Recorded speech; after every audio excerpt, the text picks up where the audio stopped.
Começar a partir de agora, Helder Felipe, com o procurador do trabalho, o doutor Carlos Henrique Leite, que vai falar para a gente sobre uma situação que tanto incomoda a sociedade, que são os lixões que nós temos aí espalhados, não apenas no nosso município, na capital, mas também no interior do estado. E as autoridades estão aí com a atenção voltada para isso, para a gente acabar com esses lixões, para que a gente possa preservar o meio ambiente.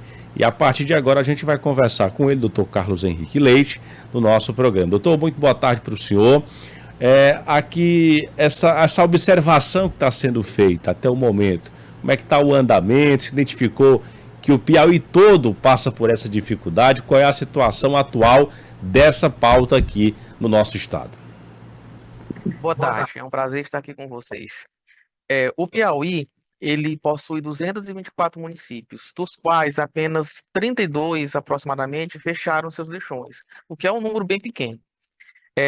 A Política Nacional de Resíduos Sólidos, ela exige, além do fechamento dos lixões e a destinação correta do rejeito aos aterros sanitários, exige também que os catadores e catadoras de resíduos sólidos façam parte da gestão desses resíduos. Ou seja, não é só fechar os lixões, mas também fazer a coleta seletiva e dar oportunidade de trabalho, geração e renda aos catadores e catadoras. Então, nós temos esses dois aspectos: o fechamento dos lixões e a, o fortalecimento das cooperativas de catadores. Há um termo de cooperação entre o Ministério Público do Trabalho, o Ministério Público Estadual e o Tribunal de Contas do Estado do Piauí.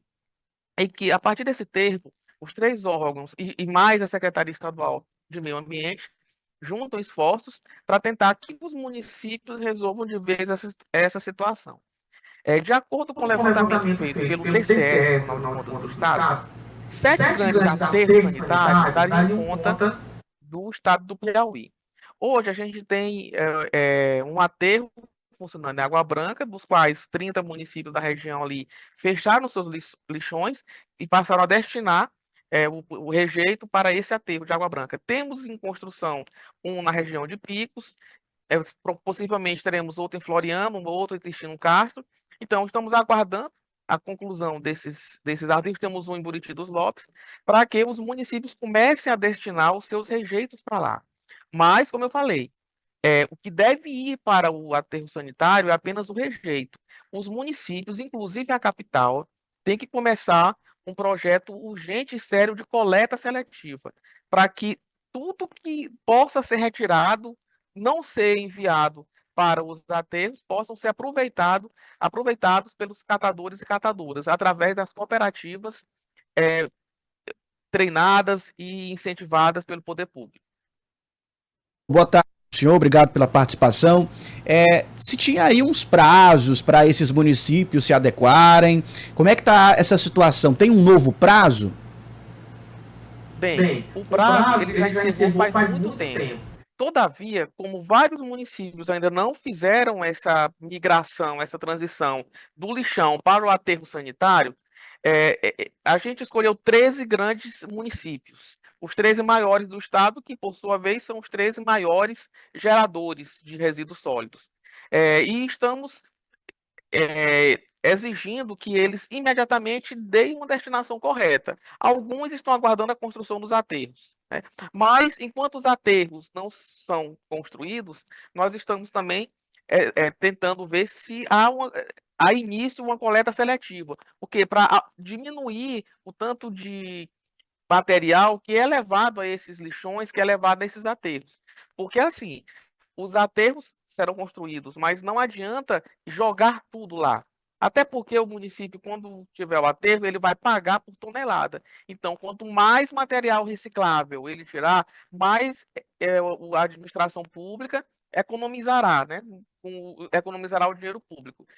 Então, ainda que não tenha o aterro, ainda que ele ainda esteja em construção, esses 4 ou 5 que estão em construção, que vão pegar grandes áreas de vários municípios, ainda assim é necessário que o município imediatamente passe a elaborar e executar um plano de coleta seletiva. Um plano de coleta seletiva robusto, um plano de coleta seletiva que funcione. para que a gente consiga tirar todas essas garrafas PETs, plásticos, pneus, inserir na logística reversa, ou seja, tentar tirar o máximo que a gente consiga para que ele não seja destinado a esses aterros sanitários, nem aos lixões que ainda estão em funcionamento. E também evitar aquela situação insalubre que ocorre. Eu já visitei, junto com o Ministério Público, Tribunal de Contas e a SEMAR, alguns lixões. É aquela cena terrível. Chega o caminhão, deposita lá no lixão o lixo, e aí dezenas de catadores, até crianças, se misturam aos urubus, se misturam aos animais para catar ali. E não é assim. O catador ele não deve estar no lixão. O catador deve estar em sua cooperativa, em seu galpão, esperando o material a ser revitalizado, né? A ser reciclável pela prefeitura. Lá nesse galpão, dessa triagem, ele vai separar os resíduos, papel, vidro, alumínio, papelão, né? E tem que ter um trabalho decente, um lugar decente. Muitas vezes a gente imagina, lixão, catador. Não, o catador tem que ficar longe de lixão, longe de aterro. Tem que ter o seu local próprio, com os equipamentos de proteção, com a cooperativa organizada, formalizada, emitindo nota fiscal. É assim em todos os lugares, e o Nordeste deve ser assim em todos os lugares. O Nordeste brasileiro, 4 estados já conseguiram fechar 100% dos seus lixões: Alagoas, Sergipe, Paraíba e Pernambuco. Ceará também está muito avançado. O Piauí agora que está começando, mas, de certa forma, há 2 anos atrás, praticamente não tínhamos nenhum. Hoje temos 32 fechados, mas a ideia é que, em breve espaço de tempo, todos os 224 municípios do Piauí tenham encerrado os seus lixões e começarem a destinar adequadamente apenas o que deve ser destinado aos aterros. Ao mesmo tempo, construir uma política pública de incentivo, de geração de inclusão socioprodutiva das catadoras e catadoras de resíduos sólidos, como manda a Política Nacional dos Resíduos Sólidos. Procurador, essa distribuição, você estava falando que para suprir essa necessidade aqui do estado do Piauí, era necessário pelo menos 7 aterros sanitários, né? E como é que ficaria essa distribuição por parte dos municípios? Teriam que aumentar o número de veículos para fazer a entrega desse material, né? Destinar esse material para esse aterro sanitário, porque tem municípios que ficam até um pouco mais distantes dessas cidades sedes, né? Já foi pensado em relação a esse transporte desse material, como é que iria funcionar? Sim.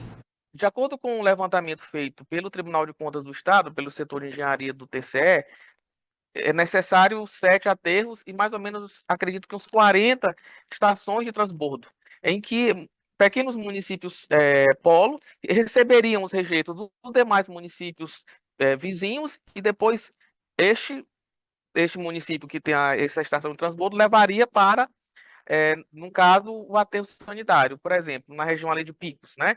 Imagino que Valença, em tese, assim, deveria ter uma estação de transbordo, outro município nos 30, 40 quilômetros de Picos deveria ter outra estação de transbordo. Então, e estamos também chamando a responsabilidade não só os municípios, mas o governo do estado também, né? Por quê? No estado do Ceará, o que ocorreu? Nós temos como referência no estado do Ceará o aterro de Sobral.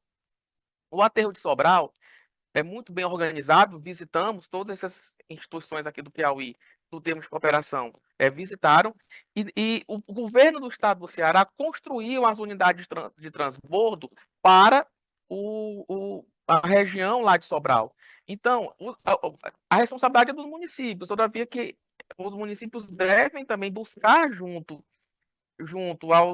às demais unidades da federação, a União, por emendas parlamentares, pelo próprio governo do estado, recursos para a construção dessas estações de transbordo, dessas unidades de transbordo. Mas esse estudo do TCE é um estudo muito bem feito, muito organizado, e prevê tecnicamente como pode se dar toda essa logística, né, de trazer do município pequeno para o município polo, para o município que tem um aterro. É nessa lógica que o sistema funciona. O prazo encerrou, tem estados, como o senhor já disse, que estão avançados em comparação com o Piauí. Agora, falando sobre penalidades, eu sei que nesse momento nós estamos falando primeiramente de uma conscientização, de um chamamento, de audiências públicas a serem realizadas, mas já existe alguma possibilidade desses municípios que não vierem a se adequar sofrerem penalidades? Sim, veja só, o próprio Tribunal de Contas informou que vai utilizar essa questão dos lixões, dos catadores, como base para o julgamento das contas dos prefeitos. Então, os prefeitos que não encerrarem seus lixões e não fizerem a inclusão socioprodutiva dos catadores, eles podem ter repercussão nas próprias contas de governo a serem analisadas pelo Tribunal de Contas do Estado. Além disso, o prefeito que não encerrar o seu lixão, ele pode ser denunciado criminalmente, ele, pessoa física, ou seja, responder um processo criminal na justiça por crime ambiental permanente. Além disso, o município pode sofrer ação civil pública, tanto do Ministério Público Estadual, tanto do Ministério Público do Trabalho, cada um na sua atribuição, além de multas, as multas dos órgãos ambientais. A própria Secretaria Estadual do Meio Ambiente pode multar o município pela permanência do lixão. O que se quer com esse tipo de cooperação é evitar que cheguemos nessa situação, e sim chamarmos o município, conscientizarmos o gestor público por meio do prefeito, da prefeita, dos secretários municipais, para que envie esforços para que a gente resolva essa situação. E olhe, resolver a situação ambiental e também social e econômica. Veja só, serão dezenas de famílias beneficiadas com a inclusão social desses catadores e catadoras. Além do que, eles vão emitir nota fiscal, vão trazer divisas para o município, a coleta seletiva será implantada. Infelizmente, a gente não tem essa cultura, sabe? Essa cultura nem pessoal, como consumidor, né, como cidadão, nessa cultura governamental. Nas reuniões, a gente vê muitas vezes que não é nem a má-fé, é a questão do desconhecimento dos gestores de como funciona a política nacional dos resíduos sólidos. Mas o Piauí não pode ficar para trás sempre, né?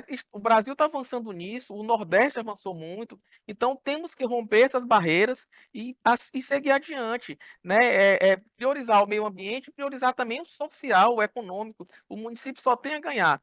Como você frisou no início, nem a capital possui uma coleta seletiva correta, né? Então é isso que vamos tentar buscar também, avançar na própria Prefeitura de Teresina, através de entendimentos com a nova gestão que se inicia.